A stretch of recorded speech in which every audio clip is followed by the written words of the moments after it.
이재명 대표는 선거운동 마지막 날에도 재판에 다녀왔습니다. 중앙지법에서 대장동 재판에 출석을 하고 유세를 했는데 재판 출석에 앞서 기자회견에서 11분 동안 입장문을 읽었는데요. 투표까지 독려했습니다. 직접 들어보시죠.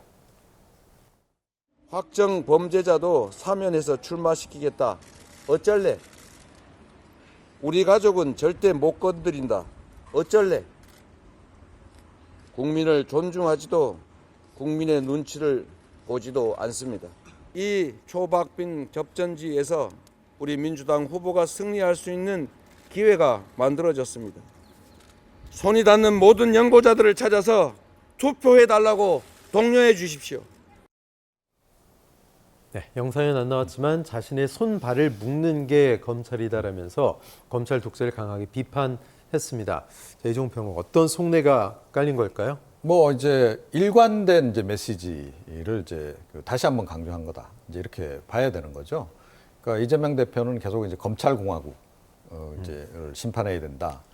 그런 이제 검찰 심판론도 이 얘기를 하면서 핵심은 물론 이제 윤석열 정권에 대한 심판입니다. 그래서 뭐 그게 이제 결국 이제 한동훈 위원장에 대한 심판하고도 또 연결이 되는 거죠. 다 이제 검찰이라고 하는 하나의 키워드로 네. 지금 이제 이어져 있기 때문에 그래서 일관된 그런 메시지를 그 동안에도 계속 냈던 거고요. 이제 이게 사실은 그 메시지가 중간에 흔들리면 별로 효과가 없습니다. 계속 반복적으로 그 메시지를 언급을 해주면 우리 뇌가 반응을 한다는 거거든요. 굉장히 중요한 메시지다 이렇게 여기게 된다는 거죠. 그래서 뭐 그런 과학적인 부분까지 고려했는지는 모르겠으나 뭐 속된 말로 뇌이징, 그죠? 네. 이제 어찌됐건 이제 일관된 메시지를 이제 예. 어제도 마찬가지로 이제 발신을 했다 이렇게 보시면 될 것 같습니다. 네. 자, 이재명 대표는 재판을 마친 뒤에 용산역 광장에서 민주당 마지막 유세에 함께했습니다. 민주당 선거운동 출정식 첫날도 용산역이었는데 같은 장소를 고른 이유.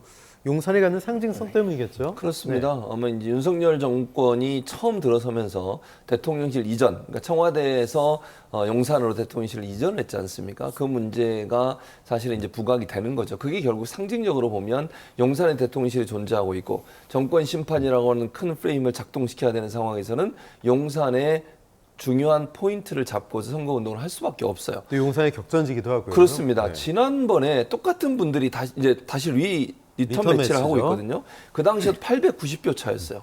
정말 간발의 차잖아요. 890표 차로 그다음에 권영세 당시에 이제 의원이 당선이 됐고 민주당 후보가 탈락을 했는데 같이 이제 다시 리턴 매치를 하는데 이번은 어떻게 될지 몰라요. 지금도 전태용 엎치락 후보. 뒤치락. 예, 네. 그렇습니다. 그런 상황이기 때문에 용산이 갖고 있는 상징성이 크다. 그리고 윤석열 정권이 처음 들어서면서 가장 그 대통령실 옮기는 문제 때문에 얼마나 논란이 많았습니까? 그 당시에도 왜 세금을 쓰냐, 또는 뭐 보안 문제는 어떻게 하냐, 또 국방부가 연쇄적으로 움직이다 보니까 연합사도 그렇고 다 다른 곳으로 가야 되는 상황이 펼쳐졌고 지금 많은 분들이 뭐 좀 잊어버리실 수 있지만 당시에 이 문제 때문에 사회적으로 엄청난 혼란과 분란과 논쟁이 있었습니다. 그 부분을 또 부각시키는 거예요. 뭐 비용 가지고도 얼마가 맞다, 얼마가 그랬었죠. 틀리다죠? 예, 맞습니다. 그런 부분들 때문에 용산이 갖는 상징성은 윤석열 정권의 실정, 무능함, 무도함 이런 부분들을 가장 잘 부각시킬 수 있는 장소이기 때문에 이재명 대표 입장에서는 이곳을 마지막 유세 현장으로 삼은 것은 이번 선거는 누가 뭐래도 정권 심판이다라고 하는 부분을 강하게 각인시키기 위한 하나의 선택지가 되지 않았을까 이렇게 생각합니다. 네.